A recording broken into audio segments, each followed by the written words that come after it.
Good noon. This is almost 12 here in the Philippine time. And I use this live stream for all our churches. We know that the real church is filled and led by the Holy Spirit. So we call the church in the Bible as truly the sons and the daughters of God. The head is Jesus, and we are the children. We had given services in order for us to be processed, to be sons and daughters of God. Now we adopt the culture of Jesus Christ, and we know that Israel is a chosen nation so that we can see the plan of God. For without Jerusalem, I believe this world is nothing.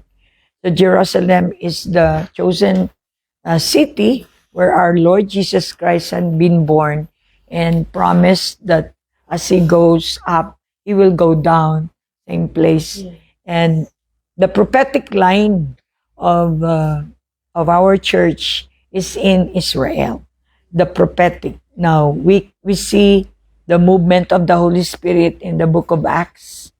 We belong to the last days. The last days church must focus on the book of Acts, because the book of Acts is the action of the body.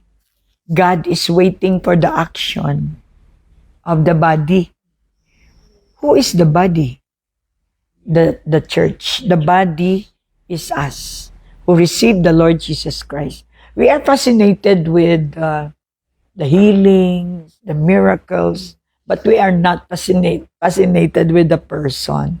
The Holy Spirit is the person. He is Jesus unlimited. He is Jesus with no boundaries. He is Jesus who has no limit in His word. So I want you to know the Holy Spirit. He is God.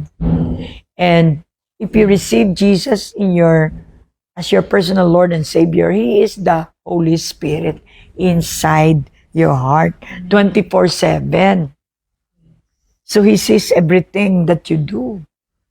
If you receive, if you did not receive, you believe na the Holy Spirit did not see what you have done a while ago, maybe last night. But if you are a believer that He is the Jesus unlimited inside, the Holy Spirit 24/7 is residing in the heart of a believer. So yun po ang matawag nating tunay na church. Kaya hindi kayo mahirap i-gather. Yung iniimbita ka pa, mukhang hindi ka. You are not yet the church. The real church is that when the trumpet sound, dito pa lang pinapractice na tayo. The Lord Jesus, the Holy Spirit is practicing you through His promptings. So nobody told you, nobody texted you, but you go to the place where the Holy Spirit is leading you because you are His body. All right? Of course, we have pastor. I am a pastor. I call on the one who are led by the Spirit to have a church growth meeting, so that in here, God said in Hebrews 10:4-5, can you read that? He said in His word that let us not forsake the gathering of every believer, because the requirements of heaven, is there any problem? All right. The requirements of heaven is gathering of believers.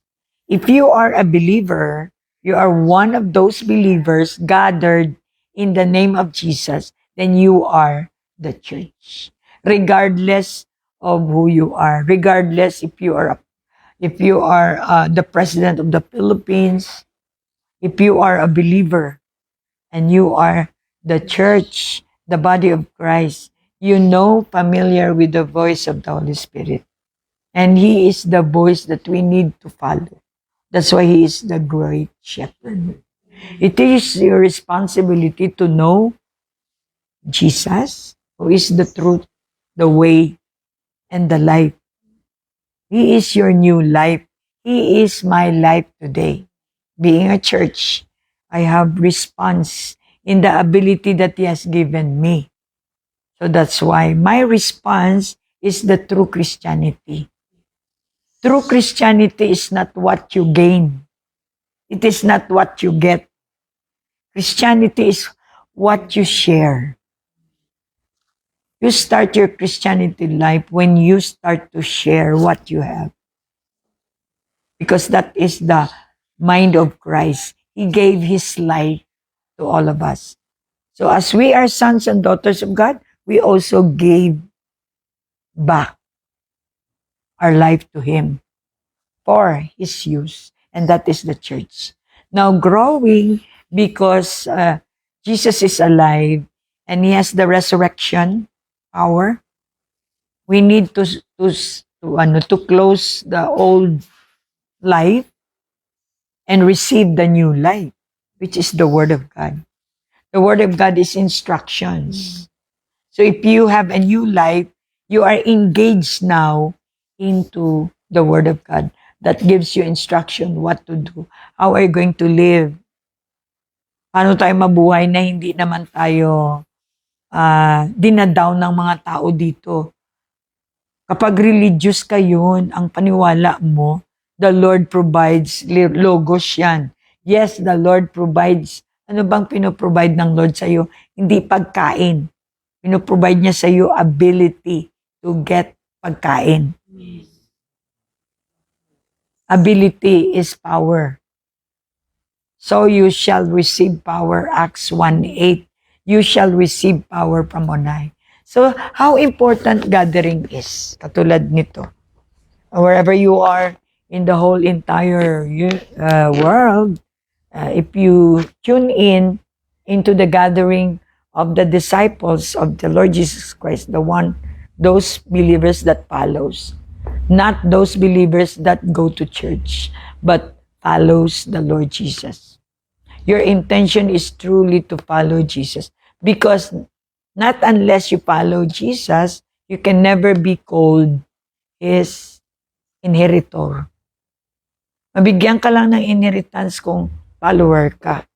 Siyempre, kapapalo mo kay Jesus, naging family ka. Kapag pamilya ka, you have may share ka sa property ng iyong Diyos. God is a source, sustainer. Kaya yung sinabi ko kanina, hopefully naintindihan mo na home sweet home, kababalik nyo pa lang, sabi nyo home na kayo. Hindi pa kayo home, process pa yan. Kapag home na kayo, hindi na kayo nire-rebuke. Kayo na ang gina-rebuke, kayo na ang nangre-rebuke. Rebuke is the use of the word. Mahalata kang naka-home base ka na. Ibig sabihin, pag home base ka na, nakasettle ka na. Natural na sa'yo ang correction, ang rebuke, natural sa'yo. Because yan ang paraan ng Lord, how you be shepherd. Diba ang shepherd may ano? Kasi gusto niya, you follow Him. How could you follow Jesus kung hindi mo siya kilala? This much lang pagkakilala mo, kaya hindi ka talaga totoong nagpa-follow. So, the exact representation of Christianity is what can you give? What can you respond to the call of God? Siyempre naman, tinawag ka ng Diyos para sa purpose niya, hindi para sa purpose mo. I know we love our spouse. Love natin ating family. Pero sabi ng Lord, hindi mo kayang talikudan ang iyong pamilya. You can never be worth called my disciple. Look at Charlie Kirk. Love na love niya ang asawa niya, beautiful wife, and beautiful children. Pero, walang dalawang isip. Obvious naman. Binigay niya yung buhay niya. He gave His life for the gospel. So, hindi yan it cannot be understood by many people, but it's God's will. Now, where is Charlie Kirk? He's still alive. Sa ibang dimension lang na buhay. Kung ayaw mong iwanan ng asawa mo, that's why you cannot go beyond. All the way, kaya nga niya, asawa niya, masakit, pero she accepted that Charlie's first love is God. Yung asawa ang reason kung bakit hindi ka makapag-serve kay Lord. That is not asawa from God. That's why yung ating spouse must be born again. Kung gusto ninyo na pumunta ng langit, kailangan yung spouse natin langit na din. So that walang issue ang pag-serve sa Lord. If you cannot serve God, you serve the devil and the world. So we thank God sa Church Growth na marinig kayo. You can hear the word. Ma-recognize ninyo ang lahat. Hindi sinabi ng Lord, di ka mag-asawa kung born again ka. Pero ang asawa mo dapat kasama mo nagsiserve sa Lord. Hindi yung contradiction. Pag contradiction, ibig sabihin, well, hindi will ng Lord yun. Asawahin mo kung ikaw ay born again. Na yun, hindi sinabing iwala yan. You suffer the consequence. Kasi sinabihan ka ng Lord na hindi ka dapat mag-asawa ng non-born again. So, but yung pagka-born again mo, may power ka eh. So, ibig sabihin, pag wala kang power, hindi mo madala yung asawa mo sa pananampalataya mo. Kaya, nakukuha ka pa ng asawa mo. Hindi ka makuha ni Jesus. Naintindihan ba natin na, understanding is a gift of God sa mga taong nagtiwala sa word. Ang word kasi is the final say. Everything is here. And so therefore, whether you like it or not, the Bible or the word needs acceptance. Not to debate, not to reason. We're talking about complain. Kayo nang mag-judge sa sarili nyo. Kapag nagko-complain kayo, kung anong pinapagawa ng Bible sa inyo, like tithes and offering, complainant kayo, more grumbling, hindi kayo grateful simply because you don't know God. Pero kakilala nyo ang Panginoon, katulad ko, hindi lahat okay. I mean, when you follow the Lord Jesus Christ, sometimes you are, walking in the rough roads. Can you still follow the Lord? Yan ang tanong. So you must be tested and proven that you are truly a follower of Jesus. Now, hindi yan mahirap kung talagang sa heart mo, willing kang ibigay ang buhay mo, time mo, binigay mo na ba? Lagi kang late. It means to say, yun lang ang hindi mo binigay. Ano pa? Count those things na hindi mo binigay. Pero sinabi mo, I give my life to Jesus. When you say life, you give everything to Him. Because, remember, He gave first everything to you. Kaya may mga reason ka pa because you don't know kung gaano ka kalab ng Diyos. Kaya hindi mo rin siya malab ng ganon. Siyempre yung measure na alam mo, yun lang din ang response mo. Kaya ang advice sa atin, we have to know God and be like Jesus. So that lahat ng inheritance ng the only begotten Son, makiparty tayo. Sobrang laki ng inheritance niya. Kanya itong planet Earth. So if you become a son and daughter of God, you can be an inheritor. May part ka. Dito pa lang buhay ka, hindi ka dapat namumulubi. Namumulubi lang ang tao because hindi niya kilala ang Diyos niya. Sino ba talaga ang Diyos mo? Kasi ang Diyos po, God, is your source. How come? How come hindi niya na-provide ang lahat ng kailangan mo? Because you don't want to work. Work is developing. job is different. Ang job is binabayaran ka. Tulad niyan, nandito kayo, binabayaran kayo. At the same time, sana nakita nyo na work. Ang work kasi unlimited. Sa gabi, nakaka-work ka pa kasi nagpe-pray ka, work yan. Nag-i-encourage ka ng mga tao, work yan. Nagka-counsel ka ng mga tao, work yan. You list these names. Do not just list down. You mention the name and you pray. Every day, if you do that, that's work. Singilin nyo ang may-ari ng langit at lupa. Kasi siya ang magbabayad sa inyo kung gusto nyo magpabayad. So, work and job is different. May job kayo, may work na kayo, pero hindi nyo naintindihan. Ang sabi nyo pa, wala ko work. Ang work is 24/7. That's why we need to know the Holy Spirit. The Holy Spirit is God Himself working for you. Nagatrabaho po ang Holy Spirit para sa akin. Anong trabaho niya? Is the owner, the provider. Dito, binibigyan ako ng instruction what to do. Do your part, I'll do my part. So, ang part ng Diyos is sustainer. Hindi mo kaya, salita ka, napapahiya ka sa sarili mong salita. Hindi mo kayang isustain. Pero dahil may Holy Spirit ka, He will help you because He is the sustainer. Amen. If you follow Him, you become sustainable. Hindi ka mapapahiya. Yung mga nanggaling dito, you should be thankful for what the Lord has done in your life. Yun lang.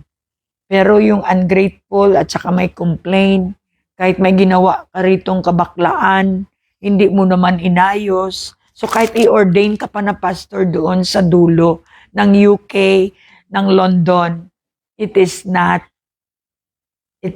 possible. Not unless ang Diyos na buhay, na ng truth, ang Diyos mo. Try to check sino ang Diyos mo. Kasi ang Diyos natin ay consistent. Kung mali, mali. You need to correct the mali. Alam mong nagbakla ka dito, marami ang mga nabiktima mo. Hindi pwedeng ganun lang yan ng Diyos. Our God is a God of justice.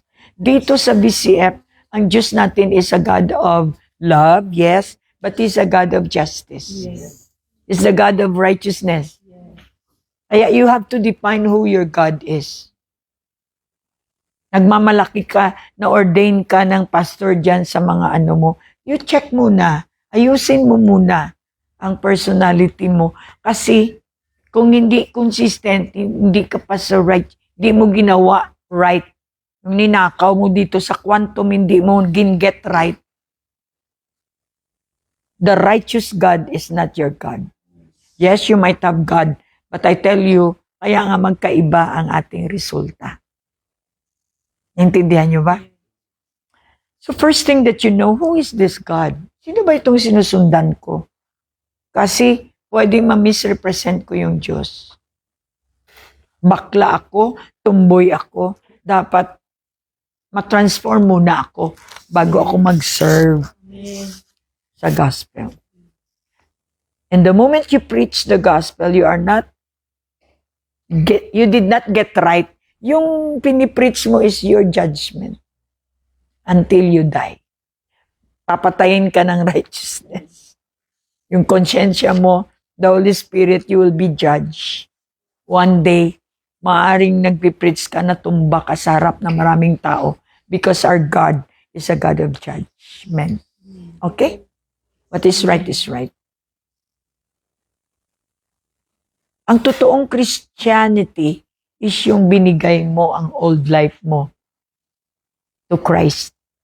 Then you follow. Nyanity, you follow na. Christianity. Na-involve ka na sa buhay ng transformation. Yes, you just preach the gospel, but you have responsibility sa gospel. Sabi ng iba, basta ang trabaho ko, Basta mag-preach ako, bahala na kayo. Tama, minsan sinasabi ko rin yan. But, I have responsibility. Kung yung pinreach ko ba, tinayuan ko. Because the Holy Spirit cannot move to that person who hears the word kapag fake yung gospel ko. The word, the good news is that I bring the word, I am with the word. Kasama na ako doon. So, hindi man ako perfect. Kapag sinunod ko ang Jesus, people will watch me.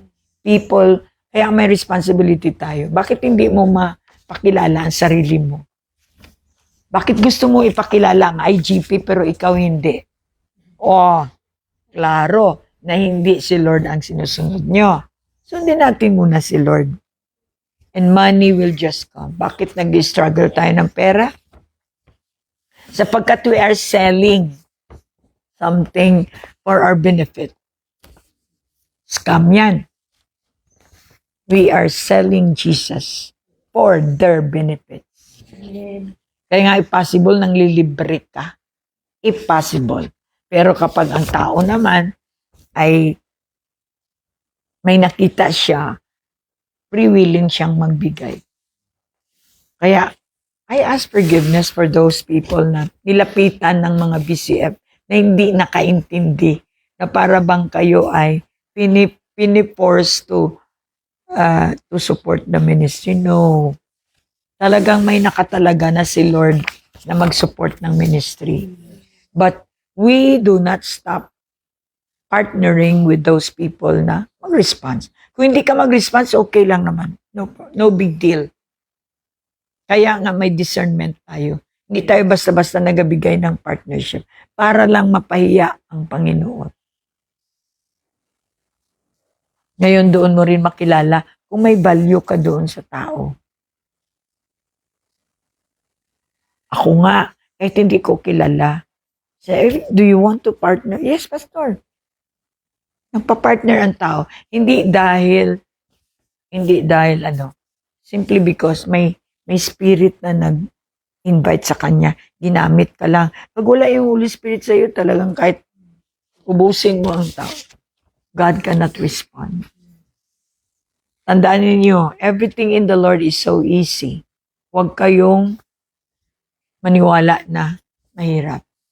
Kaya pag sinabi, would like it pa kahirap. Hindi yan si Lord. Ang Lord natin, smooth. Holy Spirit siya. Siya yung nakakalusot sa semento.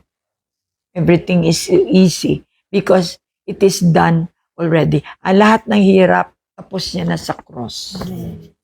So bakit naghihirap ka? And you serve the Lord. Then mukhang ibang Lord dyan. Naintindihan nyo? Hirap na hirap kayo pumunta sa meeting na on the date. Iniimbita pa kayo, tinitext pa kayo. That is not the Holy Spirit. The Holy Spirit is speedy. Sa Kanya walang imposible. Diba? Kayo lahat, nothing is impossible. Kung totoo, walang imposible ang Diyos. Sa Diyos mo na sinusunod, i-prove mo yan. Hindi yung palibre ka. Tayo ang nanglilibre. Supposedly sa loob ng church. Tayo ang saving. Tayo yung saving grace ng Lord. Amen ba? Yes. Pag sinabi ng Lord, hanapin nyo ang pera sa isda. So you have to work out the isda. You have to bait the isda. Nandun ang pilak. Sabi ng katulad na isang tao na wasak ang buhay niya. Katulad ni Jocelyn at saka ni Emily rin. Wasak ang buhay. Na-bait sila ng word. Ngayon sila ang nagsusupport. Siyempre, yung pag-bait mo, hindi ka magpakain. Hindi yung binibait mo yung isda, wala kang pakain. Hindi lalapit ang isda sa iyo. Kapag may pakain ka, may yung kailangan ng isda nasa iyo, talagang papasok siya kusa. Naintindihan niyo? Yan yung isda. God is so good. Binigyan niya po ako ng ganito, symbol. Mary, Pasko, binigay ng Diyos through a woman, ang messenger, Jesus. Jesus came from a woman at naging tao siya. At naging Messiah siya. Naging discipler siya, naging great shepherd siya. At ano instruction niya? Be a fishers of men. Come to me and I'll make you a fishers of men. Are you a fishers of men? Or fishing the fish? Or you are fishing the food of the fish? Alright, naintindihan niyo ba? And then, ito, my Jesus will be riding in a horse, in a white horse. And ito lang sa tatlong ito, ma-remind ako, where are we now? I am in here, waiting for Jesus. The baby Jesus before. Nag-undergo po ako ng pagkilala. Sumunod ako, naging disciple ako. Na-equip ako. At ngayon, ako ay taga-trabaho, taga-gawa na. Manggagawa, Book of Acts. I have given power, Acts 1:8. I received Acts 2:17. I received the anointing, the power, the outpouring. I'm now working hard, in the vineyard to gather more souls, to introduce my Jesus after my process, and then waiting for my Lord to come, riding in a horse, to come back with Him. So yun po ang mag-interpret, or magtingin ng mirror ng Bible. Ano ba talaga? Ano bang tumbok? Tapos nito, hindi marinig sa langit ng anak ka. Ang marinig sa langit, tinanggap mo si Jesus. Yung mga sinasabi natin, naglinis tayo para ganito mag-serve, hindi. Ang sabi ng Lord, naglinis siya. Naglinis ka for yourself. Para sa Lord, kaluluwa. Soul winning is the word. So ako, nakita niyo, I always go to a restaurant. God reward me. Hindi po yun mangyayari kung wala akong trabaho. Tulad mo rin, nag-shopping ka kasi may pera ka. Saan galing ang pera mo? Nagtrabaho ka. Not unless nag-corrupt ka sa government. Dito, pag nandito na tayo, ladies and gentlemen, evil tayong lahat. Pero natatanggal yung evil natin. Because we are going to a good God. If your God is good, then you must be good. Amen.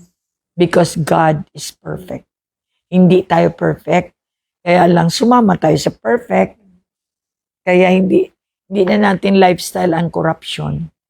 Kaya na-notice ninyo ang taga-government, allergic sila sa church na may power, na may anointing.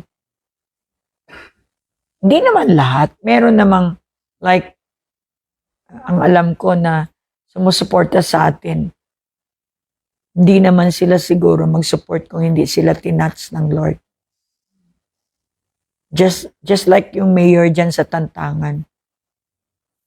Hindi naman tayo taga-Tantangan. Dito tayo sa Somerville. Pero bakit siya sumusuporta? Because aside na mayor siya doon, she had no boundary dahil servant siya ng Lord. Naintindihan po ba natin? Hindi yung atin lang. Kahit dito, marami akong kina-counsel na Baptist. AG. Dahil wala akong boundary. Hindi ako nagsiserve para lang sa BCF. Nag-serve ako according to the Word of God. And the whole planet Earth is our area of responsibility. So, the growth of the church determines sa knowledge mo. Sinabi dito, you have to be under a pastor. You must give your tithes and offering. Ito yung hindi kayang sundin ng mga tao. Yung mga instruction ng Lord. That's why makita mo naman yung sumunod at hindi sumunod sa kanilang effect. Ilang taon ka na Christian, pero walang nangyari. People will not be attracted sa buhay mong poor. Sample, nauna pa kayo kay kay Joseph eh. Galing din siya sa wasak na buhay, di ba? We read lines, we read lives. At ang isipin mo, ang ginawa ng Diyos sa kanya. Bakit ginawa ng Diyos sa kanya? Bakit sa akin hindi? Siyempre kaya nga meron tayong gathering para tanungin mo, bilang magkapatid, magtanungan tayo, ano bang ginawa mo? Ba't may kotse ka ngayon? Ba't may asawa kang dalaga? Galing ka sa dalana. Kasi nagpatuwid ka. Kasi sumunod ka. Makita mo yung sumunod at hindi sumunod. The benefits of God is under obedience. Ito po ang aking laging sinasabi sa church growth. Not unless hindi tayo babalik sa ating foundational na alam, hindi tayo makaka-go through, makaka-breakthrough. Kagabi, we talk about breakthrough. From kuripot, hindi ka na nagkuripot, naka-breakthrough ka na eh.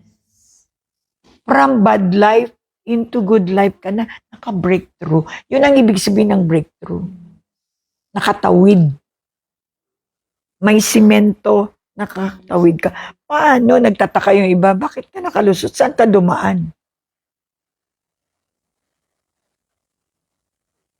Ang ambience mo noon, impyerno. Yes. Ngayon masabi ko nasa langit, nakalusot ka, naka-breakthrough ka, palakpak. May requirements naman para maka-transfer ka to the other lake, to other side of the lake.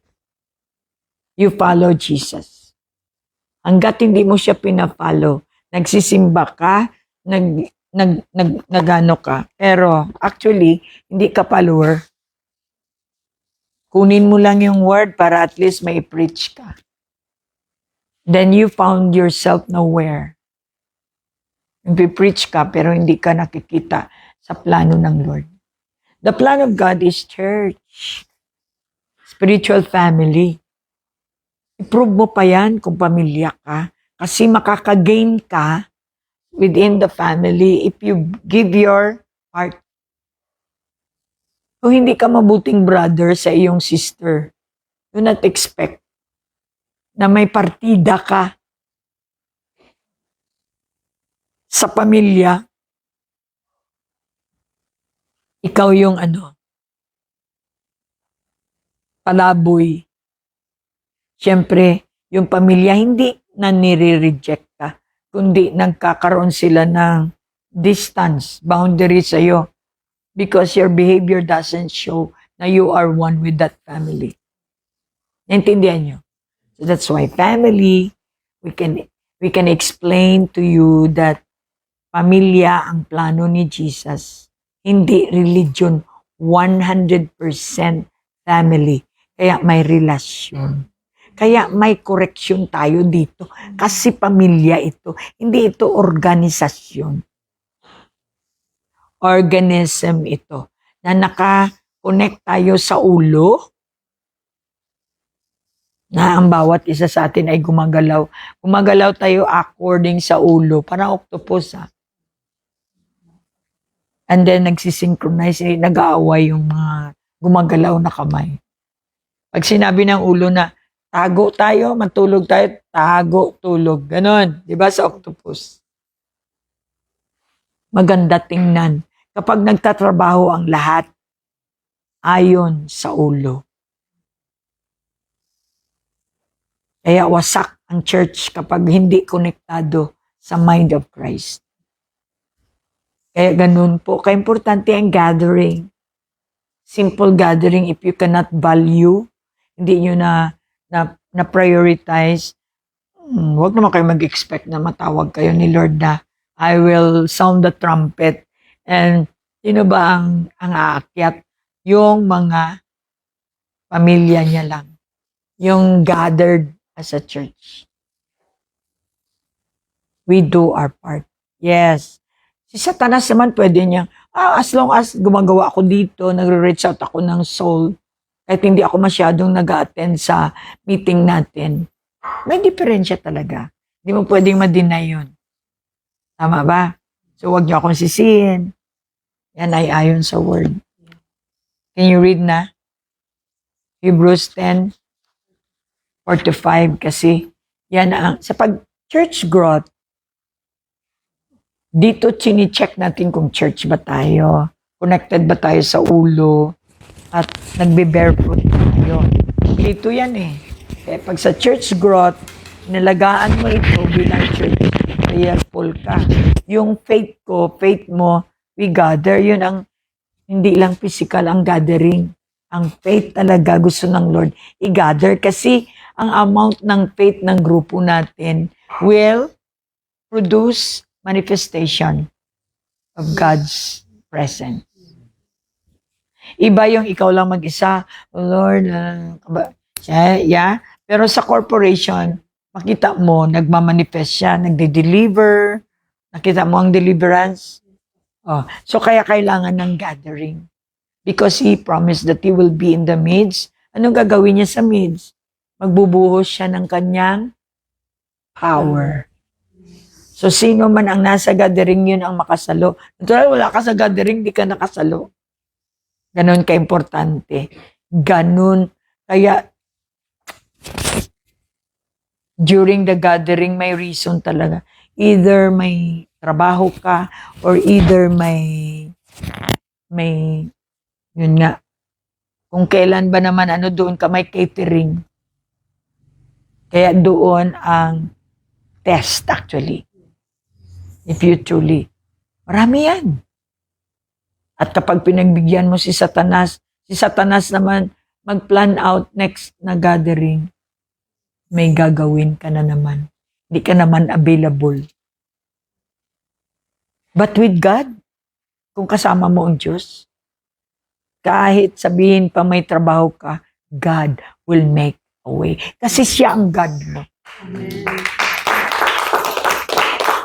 There's always a way with God. Without God, there is always no way. Tandaan po ninyo yan. Ayaw lang natin talaga mag-sacrifice. Talagang hindi natin maamin na ang pera talagang nangunguna. Hindi ko sinabi dahil ako pastor dito. Pinagdaanan ko rin yan. I have 3 jobs, kayo hindi pa nakaranas ng 3 jobs. Dumating ako sa speedy of the Holy Spirit that I can do 3 jobs. 3 ang trabaho ko when I was in Korea. I tutor, I attend libraries, sometimes of course, marami akong tutors, group at saka single. Another job yun. Meron akong church, meron akong grupo na inalagaan.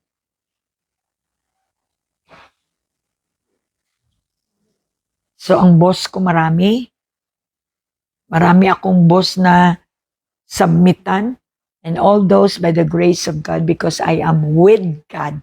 Lahat ng boss ko, walang sinasabi kundi gusto kita, kailangan kita. When I step out sa boss ko, hanapin ako, operan ako ng 3 na old na sweldo. It means to say satisfied sila sa trabaho ko. At hindi ako nagmamalaki ha. It's all because of the Lord that is in me.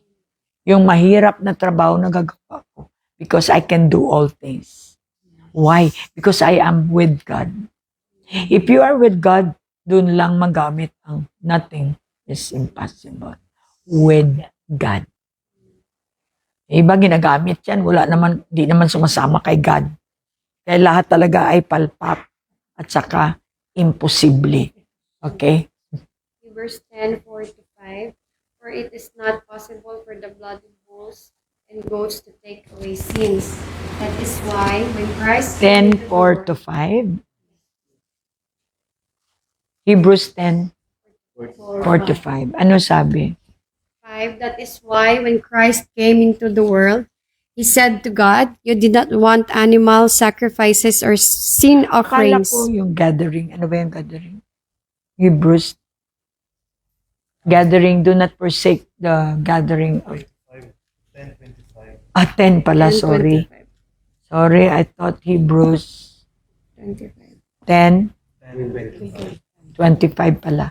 Sige, Pastor. Ala ko 4 to 5. I'm sorry. Hebrews 10:25, and let us not neglect our meeting together as some people do, but encourage one another, especially now that the day of his return is drawing near. So pakilagay po yan sa headboard ninyo, kung may headboard kayo. Kung wala naman, sa lamesa, yung bang lagi nyo nakikita sa kainan, that gathering is important to the Lord. Before and during and ending ng Bible, gathering of the elect. So kapag hindi ka sanay na mag-gather sa may mga faith, you will be, hindi ka magkaroon ng loyalty sa gathering ng elect kasi may gathering ka pang iba. Hindi sinabi ng Lord na huwag kang mag-gather sa office mo, huwag kang mag-gather sa mga friends mo, sa family mo. No. Ang priority mo lang is naging wise ka. Ang elect ang dapat mong i-prioritize kasi yun ang bibigyan ng trumpet. Hindi yung family reunion. Ang bibigyan ng Lord ng trumpet ay ang kanyang mga anak na nag-gather katulad nito. If ever na timingan na magta-trumpet ngayon ang Lord, alam nyo na. Pero syempre, kung hindi get right yung puso mo, yung iba lumusot na sa may iba may maiwan talaga. Because, you cannot mock the Holy Spirit eh. Hindi mo siya mataguan. Kaya nga sa akin, kahit yung word na yan, hindi nyo pa na value, hindi rin siya maging benefit sa inyo. Pag alam niyo may gathering, the Holy Spirit will lead you. Bitawan mo lahat kasi practice yan sa'yo sa rapture. Dito pa lang, hirap ka nang mag-drop ng ng ginagawa mo just to go to the meeting. Yun pa kaya yung real na trompeta. Kaya mo bang iwanan ang lahat? Yun ang tanong. Dito pa lang pinapractice na tayo. This is all about the church growth. I'm telling you prophetically, prophecy ng Panginoon. Nararamdaman ko na po na nanlalamig na ang maraming followers. Number 1, because of money. Kaya sinayang nyo naman yung ating discipleship training. May pera, walang pera, nasanay ka na ba? Yan ang pagsasanay, training ang tawag. Kung sinabi ng Lord na pinatawag ka ng Lord just like kay Moses, tingnan mo nung araw si Moses. Alam niya pag tinawag siya, bundok ang kanyang, kayo aircon pa ang pupuntahan niyo. O yun. Alam ni Moses na kapag tinawag siya, ilang araw siyang lalakbay to meet the Lord in the mountain. Pero ginawa niya because may faith siya. Tayo hindi na natin magawa kahit may kotse na tayo ngayon, parang wala akong time. Pero nung wala ka pang kotse, Lord, bigyan mo lang ako for your ministry, for your glory. Tapos nandito na, meeting lang, mukhang wala akong time.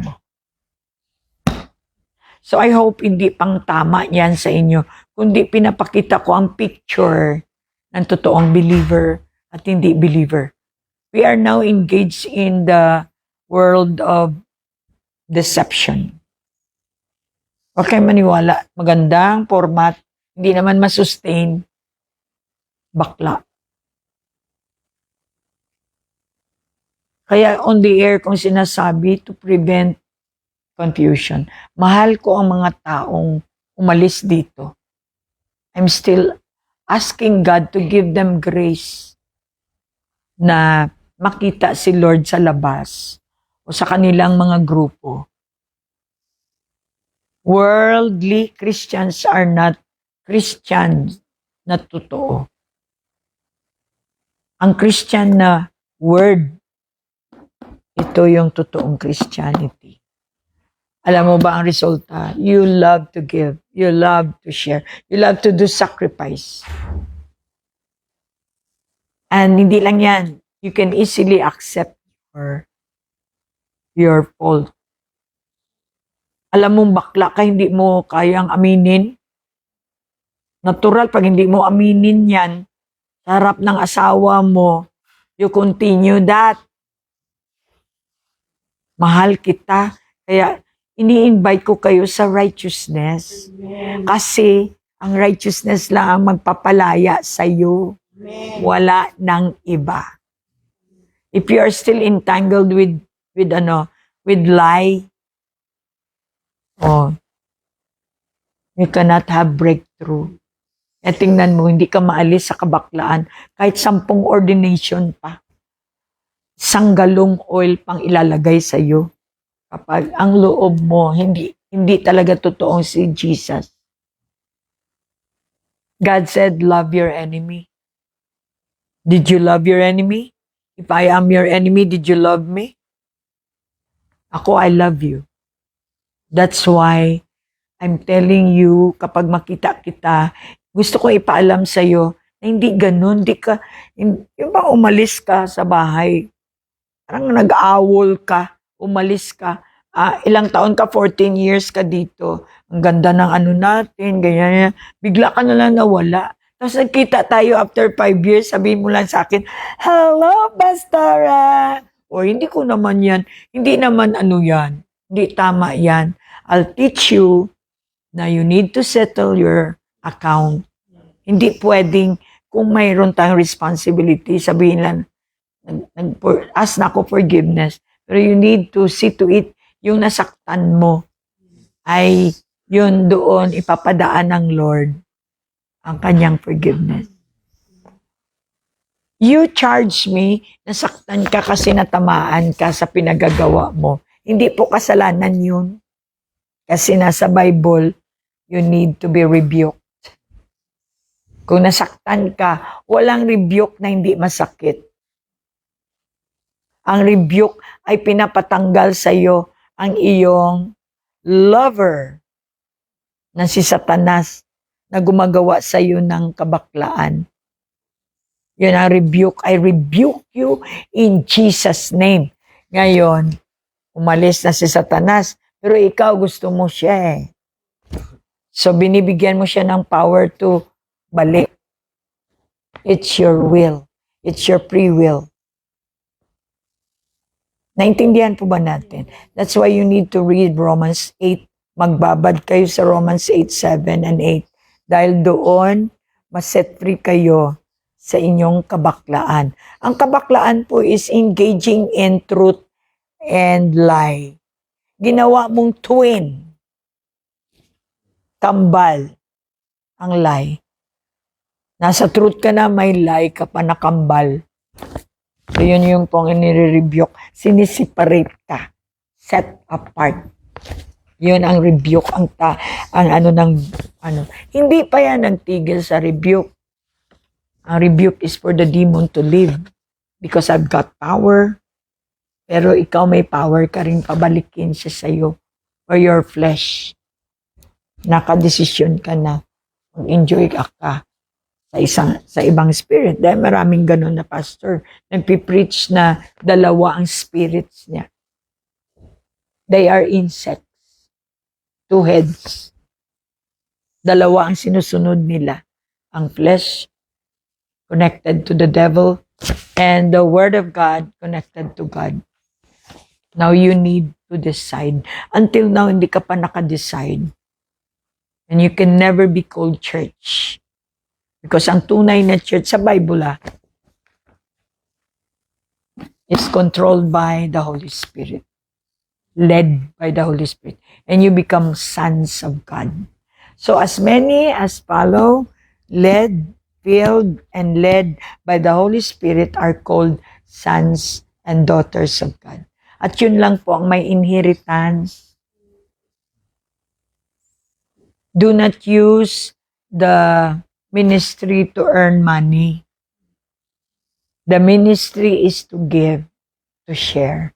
Now, bakit tayo nagpa-partner? Kasi, yan ang sabi ng Bible, ang capacity ng church ko is believers.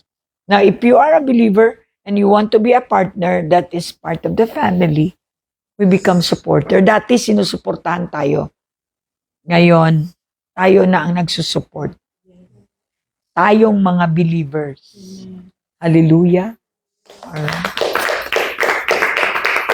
So yun nga, yung sinabi ko kanina, Corinthians 6:9, 1 Corinthians 6:9, we need to study the format or the form of the government of heaven. Ang kultura po ng langit at lupa, ang dinadala ni Jesus dito, hindi religion. Ano yung kultura? Practice. Kaya ma-identify tayo bilang kultura ng Pilipino sa mga sayaw natin, sa lingwahe natin, sa ating karakter. Yun ang dinala ni Jesus. So, nung nagtalo ako kay Jesus, tinanggal ko na yung tradisyon na against sa kanya. Yung katulad ng hindi magwalis kapag maraming patay. Yun. Dahil marami tayong tanggalin kasi wala yun sa langit. Yung nagsisindi ka ng kandila sa patay. Nagsisindi tayo ng kandila as a tradition. Wala namang ano yun. Kung ang perspective mo, ang kandila is si Jesus. Yes. Ang dilim ay sinisindihan ng ilaw. And we know that Jesus is light. Amen. So we come to people na lugmok, heart, may wounded, poor. Pumupunta tayo kasi dilim yan, di ba? Nagdadala tayo ng bigas. Yes. O nagsindi tayo ng ilaw sa kanila to show them na nasa dark sila. So they need to come out from the dark. Sa tulong natin mga disciple, naaalisan sila ng benda, katulad ng ginawa ng mga disciple kay Lazarus. Patay sila. Sabi ng Lord, bubuhayin ko sila. So ang taga-remove ng benda ay tayo. Taga-remove ng benda ng bakla ay tayo. Pag yung inyo ay nabenda, kami ang inutusan ng Lord na tanggalin yung benda nyo. Kasi wala na kayong grasyang magtanggal. To the max na si Pastora. Amen. That's the truth. And if you don't like the truth, it's up to you. Kaya makita ninyo sa Facebook, nagmamak na ang mga tao to that extent. Simply because they don't know God. They use F kay Jesus mismo. Oo. Ikaw hindi ka nag-e-F pero nag-ano ka, masturbate. Ganon din yun. What are you doing with your organs? What are you doing with your body? Ang sagot niyan, mamaya, ha? Okay. Totoong worship kasi. Yung totoong worship, may tao, walang tao, you use your body as a living sacrifice according to the book of Romans. Because that is the true act of worship. Amen. Hindi yung magsimba ka.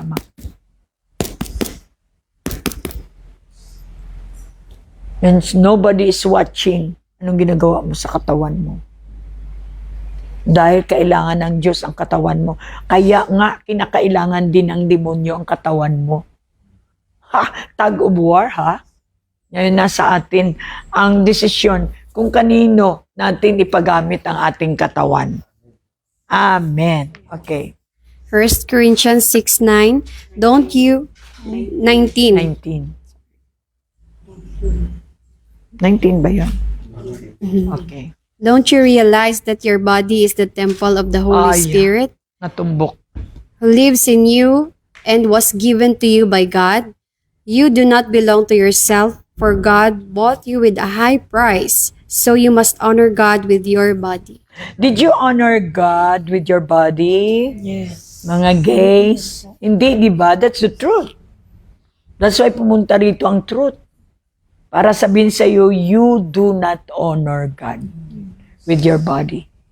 And Romans 12. Let's go there. So 1 Corinthians 6:19, your body now as a church is the temple of the Holy Spirit. Sad to say, marami pa rin pastor na hindi talaga nagpa-process. Nandyan pa rin sa adultery. Nandyan pa rin sa worldly.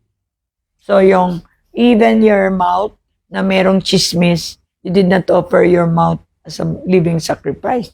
So how could you say that you are a church? Ang tunay na church hindi chismosa. Ang chismis ay taga-sira. Ang bibig na nagbibigay ng preaching ng gospel, true gospel, ay bumubuo, nagbibuild. Amen?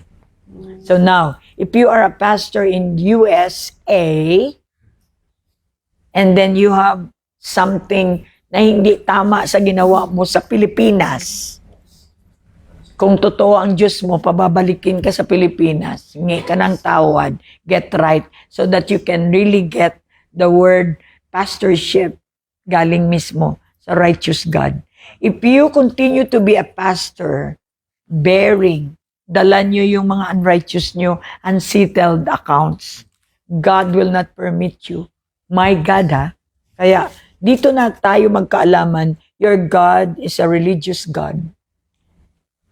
My God is not a religious God.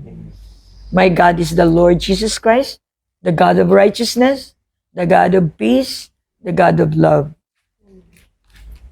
That's why you can manipulate. Why? Because your God is different from mine.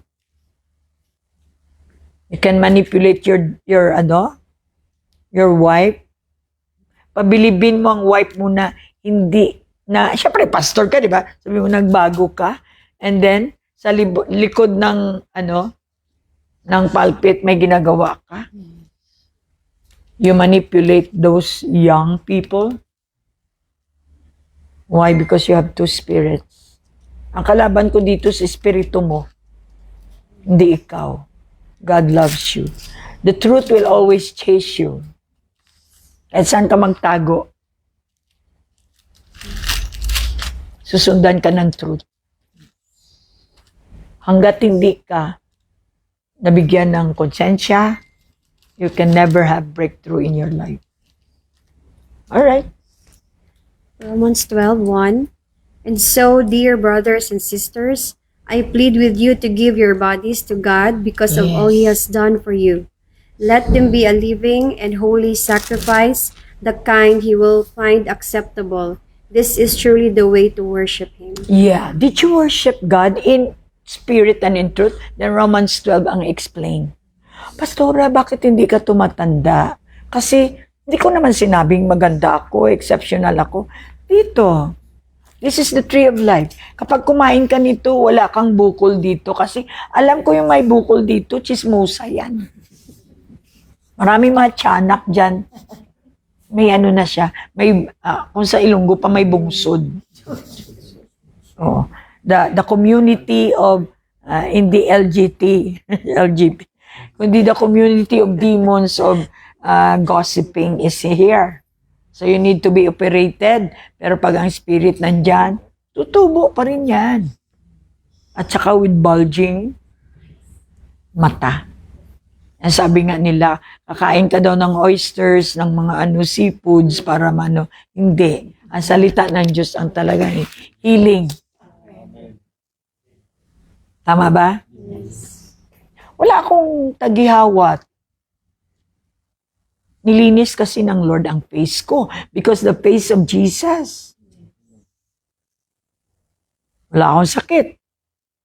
Natural lang naman yung mga kunti-kunting mga, let's say, yung mga apekto ng environment, nagkasipon ka or what. Pero yung sinabi mong may maintenance. Ito po kasi ang maintenance ko because I believe that this is medicine. The true medicine is the Word of God. And I enjoy. At kapag bumato kayo sa akin ng mga negative, hindi makaabot. Ito yung benefit. Hindi makaabot. Batuhin nyo man ako kasi nakaposisyon ka. As long as nakaposisyon ka kay Jesus, hindi ka maabot ng demon. At kapag ikaw ang bumato, talagang tamaan silang lahat. Kasi nasa taas ka eh. Kaya kung kayo ay nagpo-problema sa mga persecutors ninyo na nakaka-zoom lang kayo because you have the ability to rise up above the demons. Supposedly nasa paanan nyo sila. Bakit ngayon naapektuhan ka? So you did eye to eye with the devil. Sabi ng Lord, ang posisyon ng demonyo sa ilalim ng paa mo. Kaya kahit ano sasabihin ninyo, hindi na ako mapiktuhan. Pero pag ako magsalita, apektado talaga kayo. Yan po ang makuha natin sa church. God bless you, and I believe Romans 12:1 and 2, yan lang ang parati nating nire-recite, pero hindi pa rin natin nagagamit. It's useless. In every single word, when you believe, naghanap lang po. The Bible is looking for someone who could receive the word. Not unless you are dirt. Hindi ka makareceive ng seed. You need to acknowledge na ikaw ay walang magagawa. Humble, humility. And then the seed, when it comes, the seed, talagang ni-receive mo. Yung seed na yan, may capacity siyang tumubo. Kasi tinatanim ni Lord ang seed, which is the word, sa marumi. Sa dirt. Sa lupa. At ang lupa ay ang puso mo. Amen. Kaya walang struggle actually. Kung gusto niyo magbago, sama niyo ang Holy Spirit at saka ang salita. Ang acceptance at saka receive. You accept as is ang Diyos. Huwag mong baguhin ang Diyos. Ikaw ang dapat magbago. Sinabi ng Diyos alas 10, ikaw 10:20. Binabago mo siya. So you cannot receive the result. Why? You're not following instruction. So pero pastor, ako din, 3 ang trabaho ko. I did establish my right relationship with my bosses. Kaya pag alam nila na may activity ako sa church, talagang saludo sila. Nagpipibwe. Takot sila sa Diyos ko. Ang problema sa'yo, hindi mo inintroduce ang Diyos mo sa iyong departamento. Kaya hindi sila maka-pave away kasi hindi nila nakita si Jesus sa'yo. Kung nakikita nila si Jesus sa'yo at nakita mo at ginawa mong priority ang Diyos, kahit lahat ng mga demonyo, lahat ng mga higher ranking officer will bow down to your Lord. Kasi una kang nag-bow down. Pag hindi nila nakita na nagbabow down ka sa Diyos mo, they will not permit you kasi hindi na nila nakita sa iyo si Jesus. So naintindihan ba natin? I believe that this simple, although masakit po siya sa mga natatamaan, pero ang pangtama ng Lord is pang-save. Hindi pang put you to hell, but to let you realize that you are not in righteousness ayon sa Bible. How do you know, Pastora? We can have the observation. We're not here to judge. That's why we are here to deliver you the one who can judge. In Jesus' name. May God bless you, and also Tintin. We've been praying for you, and I believe the shadow of your Holy Spirit is upon us. So the Holy Spirit is controlling them.